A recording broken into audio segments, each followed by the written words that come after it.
전도서 보시면요. 하나님을 경외하고 그의 명령을 지키는 것이 사람의 본분이다라고 합니다. 본분입니다. 근데 이것이 전도서의 기록을 보면은 젊고 뭔가 패기차고 그런 삶이 아니라 모든 것을 겪어봤던 아마 노년쯤에 쓰지 않았을까라고 보입니다. 그래서 유대의 전승에서는 아가서는 솔로몬이 젊은 때 썼고, 왜냐면 그 뒷부분에는 솔로몬의 그 여인들 이야기가 나오는데 그 모습을 봤을 때 아마 초창기지 않을까. 그리고 잠언은 그 아들들이 있었던 한 중년쯤 되지 않았을까. 그리고 전도서는 말년, 노년에 쓰지 않았을까라고 전승 가운데는 이야기하고 있습니다. 그만큼 전도서는 삶의 연륜이 있고 삶을 다 살아봤던 경험이 있던 그들 나이가 많으신 그런 전도자의 말이 이렇게 나오고 있습니다. 그 때문에 직접적인 경험한 것, 간접적으로 경험한 것, 본 것, 들은 것에 대해서 다 얘기해 주면서 왜 하나님을 잠언 가운데 경외하는 삶을 살아라고 그렇게 얘기했었는지, 왜 그런 삶을 살아야 했는지, 그리고 그것이 결국 내가 살아봤더니 그런 삶을 사는 것이 우리의 본분이었구나라고 하는 깨달음을 주고 있습니다. 보시면요. 히브리어 코엘렛이라고 합니다. 여기서 모인들에게 말한 사람, 우리는 뭐 전도자라고 하지만 뭐 설교자, 지혜자라고 얘기할 수도 있습니다. 그러니까 넓은 광장에서 사람들에게 말을 하는 사람을 이제 코엘렛이다라고 얘기도 하는데요. 기록자는 다윗의 아들 솔로몬으로 보고 있습니다. 이건 솔로몬의 그 삶 가운데 이야기가 전승 가운데 이야기다 보니까 솔로몬이 졌지 않았을까라고 보기도 하고요. 초대교회와 72년 성경에서도 발견되기도 합니다. 또한 열왕기 상 11장에서 보면은 솔로몬이 노년에 경험했었던 그 비참했던 영적인 상태가 전도서와 상당히 일치했던, 부한 것도 다 해보고 이것저것 다 해봤다라고 하는 그 정도 되는 위치에 있는 사람이 누굴까라고 했을 때 이게 솔로몬이 아닐까라고 해서 솔로몬을 보고 있습니다. 그래서 고대 지혜의 문학과 왕권, 그 다음에 부를 다 가졌던 그가, 또한 지혜의 왕으로서 명성이 떨쳤던 그가 결국 하나님을 경외하는 삶을 버리고 살았던 그 모습 가운데 다시 한번 마지막에 그렇게 하나님을 경외하는 삶이 우리의 본분이라는 것을 얘기하지 않았을까라고 하기도 하고요. 반대로 솔로몬이 아니라고 하는 다른 주장도 있습니다. 보시면요. 기록자가 솔로몬이라고 하면 분명한 기록이 없습니다. 잠언도 솔로몬의 얘기하고, 그다음에 아가도 솔로몬의 이야기를 하지만, 반면에 전도서에서는 전도자의 얘기를 할 뿐이지 솔로몬이라고 하는 이름이 나오지 않습니다. 그러다 보니까 솔로몬이 아니지 않을까. 그리고 1장 16절에 보시면 나보다 먼저 예루살렘에 있던 모든 자라고 하면서 마치 나보다 먼저 된 왕들이 많이 있었다라고 하는 부분이, 그렇게 뉘앙스가 있습니다. 그러다 보니까 솔로몬의 앞에 왕이라 해봤자 사울과 다윗입니다. 두 사람밖에 없습니다. 그러니까 많지도 않습니다. 그러다 보니까 솔로몬보다는 좀 후되지 않을까라고 하기도 합니다.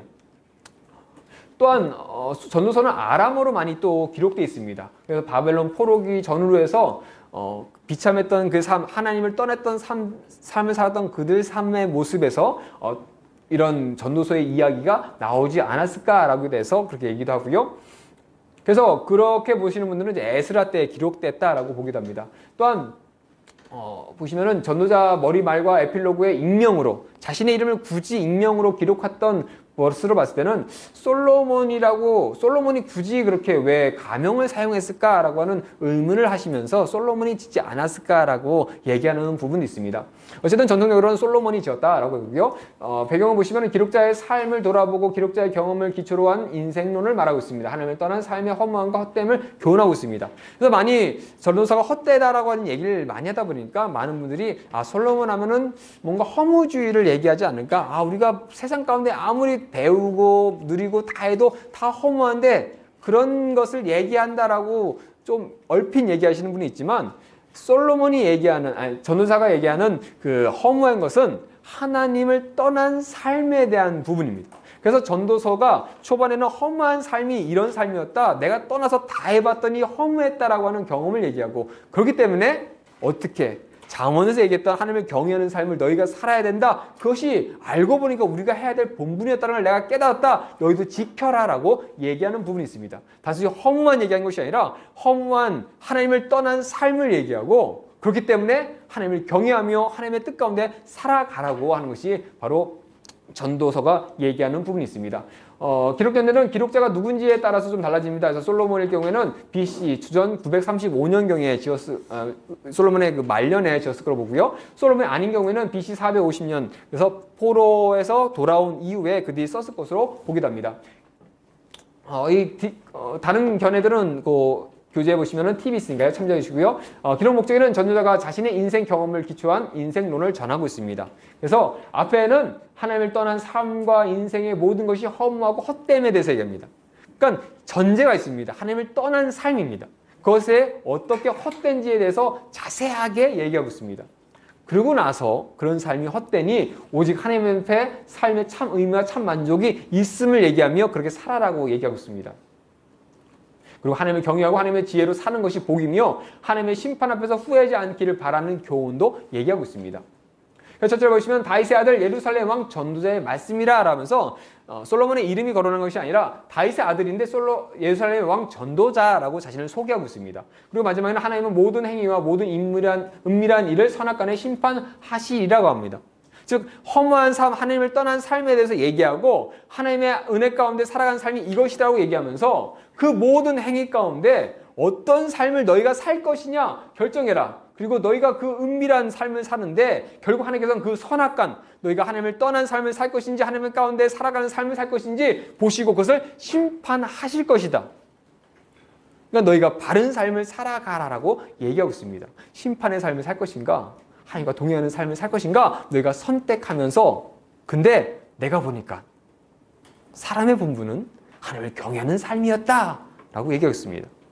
그러니까 쉽게 말하면 하나님을 경외하면서 좀 살아라 얘기를 하는 거죠. 내가 살아보는 그거 아니야. 너희는 그렇게 살지 마.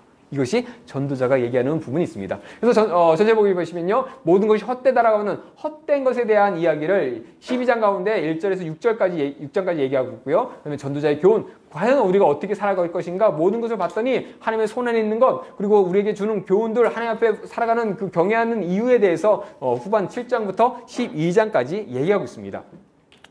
그래서 모든 것이 헛되다. 그러면서 첫 번째 헛된 것에 대해서 얘기하면서 해 아래 새 것이 없다라고 하는 얘기를 합니다. 우리가 많이 알듯이 모든 것이 헛되다고 얘기하는데 전자가 이때 헛되니 모든 것이 헛되다라고 얘기합니다. 당시 히브리 사람들이 우리나라처럼 매우 좋다, 아주 좋다 이런 형용사가 발달이 안 되다 보니까 그들의 이야기 가운데 반복되는 것은 중요하다고 합니다. 그러니까 진실로 너에게 이르노니 이것은 진실이라는 뜻입니다. 강조죠. 하나님을 이사야에 보시면 거룩 이것은 하나님께서 거룩하시다는 얘기가 하는 거죠. 그러니까 즉 헛되니 4번이나 반복했습니다. 2번도 아니고 3번도 아니고 4번입니다. 그리고 모든 것이 헛되다. 총 5번입니다. 그러니까 그 정도로 헛된 삶인데 그 삶이 어떤 삶이었냐? 내가 하나님을 떠나 살아봤더니 이럴 정도로 5번이나 강조해야 될 정도로 너무나 그렇게 중요할 정도로 헛된 삶이었다라는 것을 얘기하고 있습니다. 그래서 이 헛됨이란 헤벨이라는 단어입니다. 이것은 헛되다, 의미 없다는 얘기도 있지만 연기 같다, 수수께끼 같다라고 하는 얘기 있습니다. 내가 살아봤더니 그 삶이 연기같이 잡을래야 잡을 수 없고 수수께끼처럼 풀 수 없는 인생이었다. 내가 해보려고 온갖 것을 다 해보고 누려봤지만 내 삶이, 사람의 삶이 결국 이런 삶이었다. 모든 것에 명확한 답이 사람으로서는 찾을 수 없더라라고 얘기합니다. 사람으로서는 아무것도 할 수 없지만 모든 것이 하나님께 있다. 하나님을 경외하는 것이 삶의 지혜였구나 하는 것을 깨닫고서 그것에 대해서 얘기하는 겁니다. 그래서 해 아래 새 것이 없습니다. 1절 8절에서 9절 보시면 모든 만물이 피곤한 것을 사람이 말로 다 말할 수 없느니 눈은 보아도 족함이 없고 귀는 들어도 가득 차지 아니하도다. 이미 있던 것이 후에도 다시 있겠고 이미 한 일이 후에 다시 할지라 해 아래 새 것이 없나니 아무리 눈으로 보고 봐도 부족합니다. 듣고 들어도 가득 차지 않습니다. 모으고 모아도 늘 부족합니다. 아무리 많이 모아도 여전히 부족합니다. 하나님을 떠나서 모든 것을 누려보려 했더니 다 이랬다는 겁니다. 근데 내가 그렇게 살아서 봤더니 내가 이렇게 산 삶이 나만이 아니라 해 아래 새 것이 없는 겁니다. 나 같은 삶이 여전히 있었고 그전에도 있었고 사람이 범죄한 삶 가운데 계속적으로 그 범죄 가운데 헤어나지 못하고 우리가 살았구나 야구합니다. 나는 다를 거야지만 알고 보니까 똑같았구나 얘기합니다. 그러면서 자신의 경험에 대해서 이제 얘기합니다. 첫 번째 지혜가 헛되다고 합니다. 보시면요. 13절, 17절, 18절입니다. 마음을 다하여 지혜를 써서 하늘 아래에 행하는 모든 일을 연구하고 살핀즉 이는 괴로운 것이니 하나님이 인생들에게 주사 수고하게 하신 것이라. 내가 다시 지혜를 알고자 하여 미친 것들과 미련한 것들을 알고자 하여 마음을 썼으나 그것도 바람을 잡으려고 하는 것인 줄 깨달았도다. 지혜가 많으면 법례도 많으니 지식을 더하는 자는 근심이 더하느니라. 지혜를 다 해봤지만 그것도 다 괴로운 겁니다. 다 수고만 있었고 아무것도 아니었다. 많이 알면 좋을 줄 알았더니 그것도 아무것도 아니었구나라고 얘기합니다. 또 한번 쾌락적인 것도 누려봤는데 그것도 헛됩니다. 무엇이든지 내 눈이 원하는 것을 다 내가 금하지 아니하며 무엇이든지 내 마음에 즐거워하는 것을 다 내가 막지 아니하였으니 이것이 나의 모든 수고로 말미암아 얻은 몫이로다. 내 손으로 한 모든 일과 내가 수고한 모든 것이 헛되었다. 다 누려보려고 다 해봤지만 그것도 헛된 인생이었다고 얘기합니다. 또한 모든 수고가 헛되다고 합니다. 내가 해 아래에서 내가 한 모든 수고를 미워하노니 지금까지 했던 모든 것을 다 해봤는데 그것을 미워한다고 합니다. 이는 내 뒤를 이을 이에게 남겨주게 됨이라. 내가 다 가지고 살 줄 알았더니 돈이 많아도 물질이 많아도 결국 나는 누리지 못하고 자녀들 주고 나는 그냥 빈손으로 떠날 수밖에 없구나. 내가 가지려고 했던 것이 다 이렇게 헛됐구나 라고 합니다. 이것들 다 잡으려고 했더니 바람을 잡는 것 같았다라고 얘기합니다. 스스로가 그런 삶을 살았는데 나만 그런가 봤더니 주변 사람들 내가 지금까지 살면서 관찰했던 모든 걸 봤더니 그것도 헛됐구나라고 얘기합니다. 만물에는 하나님의 때가 있다는 겁니다. 범사의 기한이 있고 천하만사의 때가 있나니 하나님의 인생들에게 노고를 주사 애쓰게 하신 것을 내가 보았노라. 사람들이 뭔가 이루려고 때를 정해서 이때까지 해야지 되는데 사람들이 쉽지 않습니다. 해보려고 해도 안 됩니다.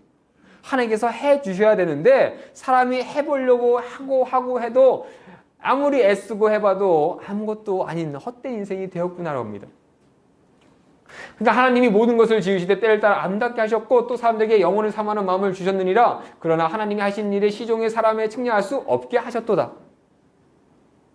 하나님께서 하신 일을 우리는 알 수 없구나. 우리는 내가 마음대로 다 이룰 수 있고 행할 수 있을 줄 알았더니 다 하나님의 뜻 가운데 되시고 우리는 그것을 알 수 없었구나라고 얘기합니다. 그래서 하나님께서 행하시는 모든 것은 영원히 있을 것이라. 하나님이 이같이 행하심은 사람들이 그 앞에서 경외하게 하려 하심인 줄 내가 알았도다. 왜 하나님께서 내가 원하는 것을 다 내가 원하는 대로 원하는 시간에 원하는 때에 다 되게 안 해주신 이유가 바로 하나님께서 하나님을 경외하게 하려고 우리에게 그렇게 해주셨구나, 우리에게 깨닫게 해주셨구나 하는 것을 알게 되었다라고 합니다. 또 온갖 학대에 대해서 얘기합니다. 또 헛된 수고에 대해서 얘기합니다. 어떤 사람은 아들도 없고 형제도 없이 홀로 있으나 그의 모든 수고에는 끝이 없도다. 또 비록 그의 눈에 부요를 족하게 여기지 아니하면서 이르기를 내가 누구를 위하여 이같이 수고하고 나를 위하여 행복을 누리지 못하게 하는가 하여 이것도 헛되어 불행한 노고였다라고 얘기합니다. 자신이 봤던 모든 때, 학대, 수고, 왕, 존귀, 재물, 장수 봤던 모든 것도 다 헛됐구나라고 얘기합니다. 내가 경험한 것, 감정적으로 본 것 다 헛됐다. 이유는 하나님을 떠난, 하나님을 경외하지 않는 삶은 이렇다라고 얘기합니다. 그렇기 때문에 이제는 그런 삶을 살지 말라고 하면서 교훈을 하기 시작합니다. 모든 것은 하나님의 손에 있다라고 얘기합니다. 지혜자도, 우매자도, 왕도, 악인들도, 의인들도 모든 것이 하나님의 손에 있다라고 얘기합니다. 말씀 보시면 이 모든 것을 내가 마음에 두고 이 모든 것을 살펴본 즉 의인들이나 지혜자들이나 그들의 행위나 모두 다 하나님의 손 안에 있으니 사랑을 받을는지 미움을 받을는지 사람이 알지 못하는 것은 모두 그들의 미래의 일들임이라. 사람은 미래의 일을 알지 못합니다. 모두 다 하나님의 손에 달려 있음을, 하나님의 손에 있음을 알게 되었습니다. 이것은 지혜자든 의인이든 하나님의 사랑 모든 사람도 마찬가지라고 합니다. 그러니까 모든 사람의 결국은 일반이다. 모든 사람은 다 똑같았다라고 합니다. 결국 우리는 지혜자든 악인이든 우매자든 어떤 사람도 하나님 앞에서는 똑같았구나 얘기하고 있습니다. 모든 사람이 똑같습니다. 그런 삶을 사는 데에게 또 교훈합니다. 먼저 무엇을 기억할까? 이미 많은 말씀이 있습니다. 잠언의 말씀도 있고 여러 가지 하나님을 경외하는 말씀이 있습니다. 그 가운데 먼저 기억할 걸 무엇을 기억하냐? 창조주를 기억해야 된다. 우리를 누가 만드셨는지, 세상을 만드신 분이 누군지 이걸 먼저 기억하라고 얘기합니다. 청년이여 내 어린 때를 즐거워하며 내 청년의 날들을 마음에 기뻐하며 마음에 원하는 길들과 내 눈이 보는 대로 행하라. 그러나 하나님이 이 모든 일로 말미암아 너를 심판하실 줄 알라. 너네 마음대로 다 해보고 해봐라. 나도 해봤지만 결국 그 모든 일로 말미암아 너를 심판하실 것이다. 네가 하나님을 떠나서 사는 삶 가운데 결국 나도 마찬가지지만 너희도 심판받을 것이다 라고 얘기합니다. 그런즉 근심이 내 마음을 떠나게 하며 악이 내 몸에서 물러가게 하라. 어릴 때와 검은 머리의 시절이 다 헛되니라. 어릴 때 검은 머리, 젊은 때죠. 힘이 있습니다. 뭐든 할 것 같습니다. 내가 하면 다 할 것 같습니다. 외우는 것도 금방금방 외우고 운동도 잘하고 힘도 넘칩니다. 자신만만합니다.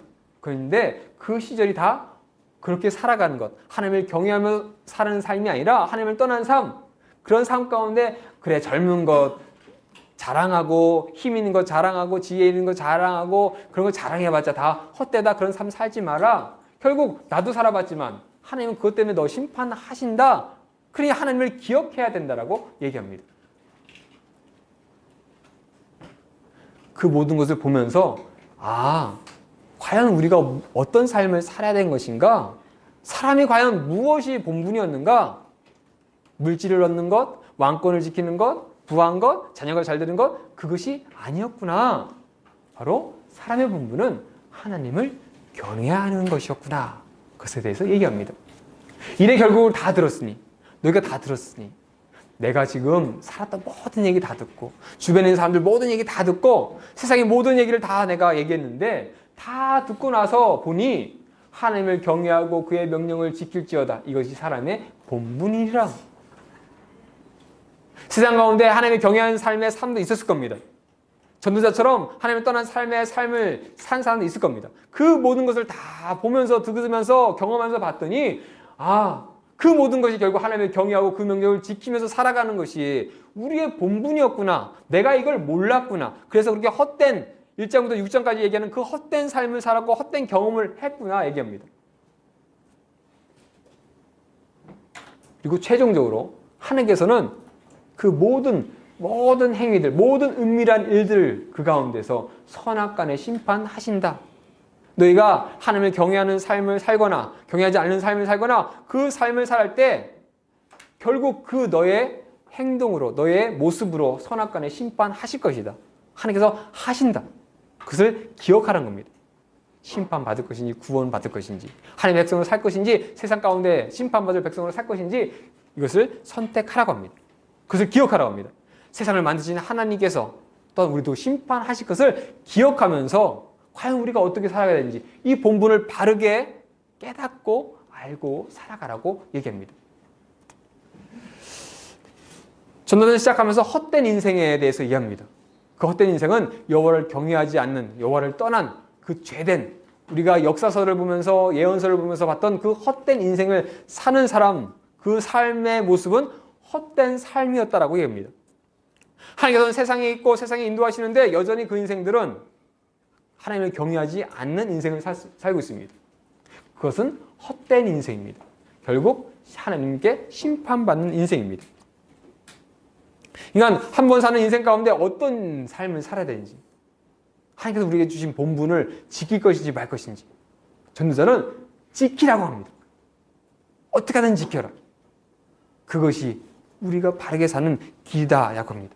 또한 우리의 삶 모든 것이 하나님의 수중에 계시다. 우리가 잘 되는 것, 때도 주시는 것 그거 다 하나님께서 하시는데 그분을 경외해야 되는 것 아니냐라고 합니다. 그러니까 전도자의 말은 반대로 생각하면은 하나님을 경외하는 사람이 아니면 이해할 수 없는 말입니다. 단순히 하나님을 경외하지 않는 사람들 보면은 이 앞에 있는 내용만 다 보면서 하나님은 내가 모르겠고 이 삶 살아보니까 헛되다. 그러니까 어떻게 살겠습니까? 마음대로 막 흥청망청 살 수도 있겠죠. 헛된데 내가 중요한 의미를 두겠어. 그런 삶이 아니라 이 얘기가 하나님을 경외하는 이들에게 주어지는 겁니다. 그리고 하나님을 경외하다가 떠났던 솔로몬 같은 사람들 또한 아직 하나님을 경외하지 않는 자들에게 너희 삶은 이런 헛된 삶이니 제발 좀 하나님을 경외하는 삶 가운데 살아가라고 전도자가 얘기하고 있습니다. 욥이 그 고난 가운데 여전히 하나님을 붙잡았습니다. 실수도 했었고 잘못도 했었습니다. 하지만 그는 하나님을 떠나지 않았습니다. 고난 가운데 하나님 안 믿겠다고 했으면 고난 왔을 때 부인 말처럼 죽던지 나 하나님 안 섬길래 가서 우상 섬기면 되는데 그는 끊임없이 하나님을 찾았습니다. 그러다가 실수도 하고 잘못됐습니다. 근데 왜 그가 안 떠났을까? 그가 끝까지 왜 하나님을 붙잡았을까? 시편의 기록자가 그 고난 가운데, 그 괴로움 가운데 원수들도 있어서 저걸 내가 죽이고 싶은데 그것도 참으며 하나님께서 해주십시오, 하나님께서 해주실 것을 기대합니다라면서 그 고통을 얘기한 이유, 왜 그랬을까? 전도자가 하나님을 경외하라고 얘기하는데 왜 우리가 경외해야 될까? 단순히 하나님께서 천지를 창조하셨으니까, 세상 만물을 만들었으니까? 전도자가 하나님을 경외하지 않는 삶이 헛되다고 하는데 왜 도대체 헛될까? 아닌 것 같은데 그냥 하나님 모르고 막 살아도 난 좋은 것 같은데 굳이 왜 헛될까? 왜 하나님을 기억하며 하나님 사람의 본분이 그거라고 얘기할까? 과연 우리와 하나님과의 관계가 무엇이었을까? 그것에서 얘기하는 것이 바로 아가서입니다. 아가서 보겠습니다.